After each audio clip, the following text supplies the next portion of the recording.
ኢትዮጵያ ያሰኟትን ታሪኮች፣ ቅርሶች፣ ማንነቶች በፈሪነታችን ጭራችንን ሸጉጠን ማንም እየመጣ ዛሬ መሬት ውስጥ ቀብሮታል። ዳግመኛ ደግሞ አይመለስም። ልብ ብለህ ይህን ስማ። ዳግመኛ የሚመለስ እንዳይመስልህ። ቴዎድሮስ አደባባይ የነበረው የመነጋገሉት መድፉ ምናምኑ ተመልሶ የሚመጣ ይመስልሃል?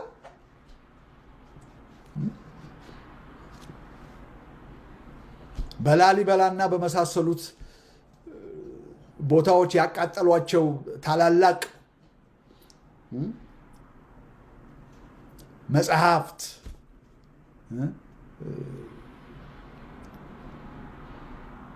የትም የማይገኙ ሬከርዶች በሙሉ ተመልሰው የሚመጡ ይመስልሃል? ነገ አሁን ይሄን ያለውን ሲስተም ገልብጠህ 4 ኪሎ ብትገባ ይሄ ያለቀው ህዝብ ግፍ የተሰራበት ሁሉ የወደመው ቅርሳችን የወደመው ማንነታችን የምትመልሰው ይመስልሃል? ኢትስ ጎን ፎርኤቨር። ምክንያቱም አንተ ከፍራቻ የተነሳ ትንጓተታለህ። በአፄ ምኒልክና በአፄ ቴዎድሮስ ገድል ዛሬም እኔ ጀግና ነኝ ብለህ የምትፎክር አንተ ነህ። አሳፋሪ። አንድ የኦሮሞ ተወላጅ በትዊተር ላይ ሳነብ ነው ሰማሁት፣ ድምፅ ቅጂውን። ምን አለ? እናንተ የፈለጋችሁትን በሉ፣ እኛ ልጆቻችሁን በፍቅር ቢያስፈልግ በፍቅር ህፃናቶቻችሁን እንለውጣቸዋለን አለ። ቪዲዮ አለ፣ ልትሰሙ ትችላላችሁ። ህፃናቶቻችሁን እኛ እንለውጣለን። ስርዓቱን ማለት ይሄ ዛሬ በእኛ ላይ የእኛን አገዛዝ የምትቃወሙትን በሙሉ ገንዘብ ቢሆን በገንዘብ እንለውጣለን፣ ወይ በፍቅርም ይሁን በገንዘብ ይሁን በኃይል ይሁን ቀስ እያልን እንለውጣችኋለን። በዛ ዘመቻ ላይ ነው ያለ ነው ያለው። ኢትስ ሃፕኒንግ። ልክ እንደ ሬድ ኢንዲያንስ የአሜሪካን ኔቲቭ አሜሪካንስ እነ ክሪስቶፈር ኮሎምበስ መጥተው ከዩሮፕ ምድራቸውን ሲነጥቋቸው ምንድነው ያደረጉት መሰላችሁ? ሁለት ነገር ያደረጉ። አንደኛ ህፃናቶቻቸውን በነጮች ባህልና በነጮች በቃ ዶክትሪን አጠመቋቸው። የራሳቸውን ኔቲቭ ሎካል ስርዓት ካልቸሩ ምናምኑን ከልክለው የእነሱን በልጅነት ጭንቅላታቸው ውስጥ እንዳለ ጠቀጠቁባቸው ማለት ነው።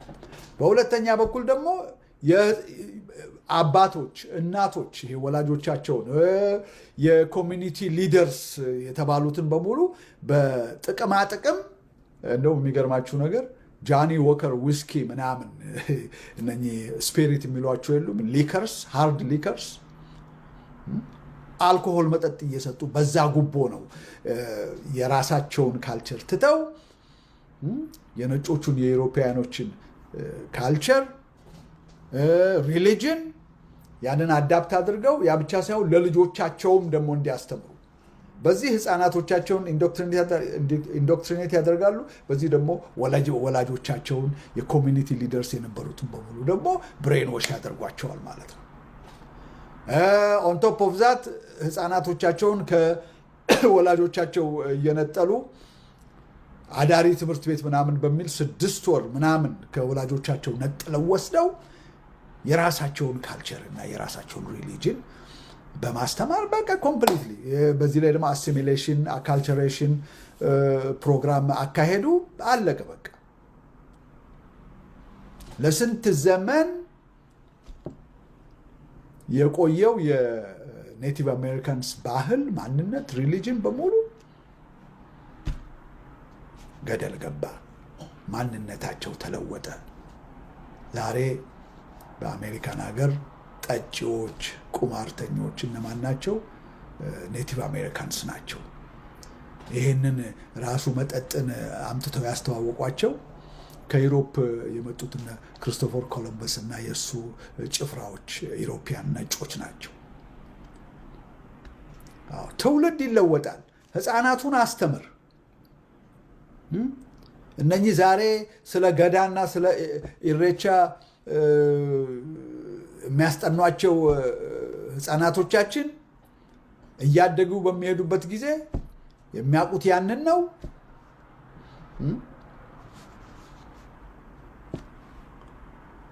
ትምህርቱ እየተቀጣጠለ ይሄዳል ማለት ነው።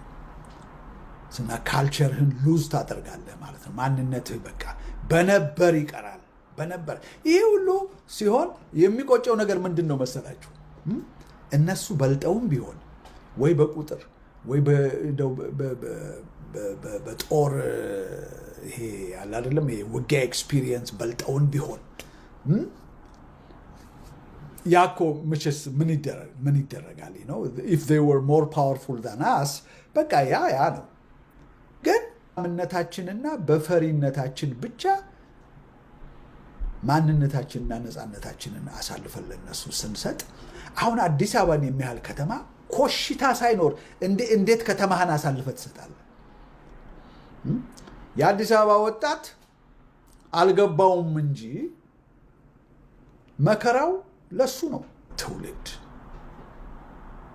እንግዲህ የነኚህ ደግሞ ልጅ ያው ነው፣ ፈሪን ነው የሚወልደው እና በአፄ ምኒልክ በነ ቴዎድሮስ እና በቀደሙት ጀግና መሪዎቻችን በነሱ ገድል እኛ እስከ መቼ ድረስ ይህን ፉከራችንን እንደምንቀጥል I really don't understand። በተለይ አማራ ያለበትን እኮ ማጥ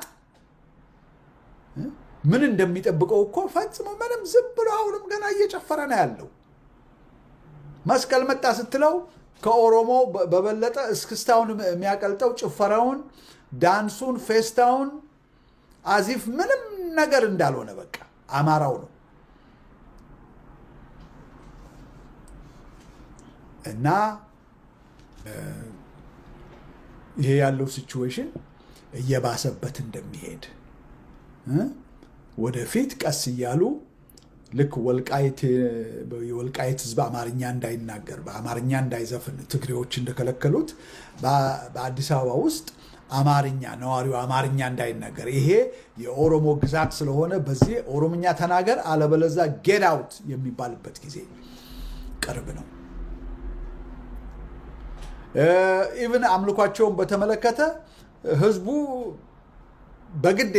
በግዴታ እሱ ራሱ የዛፍ ቅቤ ቀቢ እንደሚያደርጉት ይሄ ማወቅ አለብህ። የጊዜ ጉዳይ ነው። ለጥ ብለህ ተኝተሃል። ነገር ግን አልገባንም፣ ገና አልገባንም። ስለዚህ ምድረ አርቲስት በሙሉ ኦሮምኛ መማርህን ጀምር። እስቲ በኦሮምኛ ድራማውን ደግሞ ሞክረው።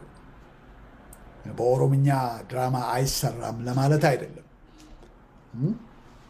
ነገር ግን ማጆሪቲው በተለይ አዲስ አበባ አካባቢ አሁን 60% ከዛም በላይ አማርኛ ተናጋሪ ነው እና ገበያው ያለው በዛ በአማርኛ ተስፈንም ሆነ በአማርኛ ቲያትር መስራት በአማርኛ መጽሐፍ የመሳሰለ ነገር በቃ that's the way to go። አሁን ግን ያ ይለወጣል። ቻይና በስልጣኔ እየመጠቀች በሄደች ጊዜ ምንድነው ያደረጉት? አሜሪካንስ እና ሌሎችም ሀገሮች ልጆቻቸውን ቻይንኛ ቋንቋ እንዲማሩ ነው ያደረጉት። የማይካድ ፓወር የምትሆነው ቻይና ናት። ስለዚህ ከቻይና ጋር ቢዝነስ ለመስራት ይሁን ለተለያየ ጉዳይ ቋንቋቸውንና ባህላቸውን ከሌላው ጊዜ በበለጠ ጆሮ ሰጥቶ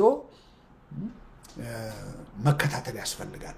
ስለዚህ ቋንቋ ልጆቻቸው ቻይንኛ እንዲማሩ ያበረታታሉ እነኚህ ዌስተርን ካንትሪስ። ስለዚህ ምን ለማለት ነው? በእኛ ሀገር ደግሞ ይህንን ስትገለብጠው ኦሮምኛ መማርህን ገና ካሁኑ ብታመቻች ይሻልሃል። የፈሪ ሁላ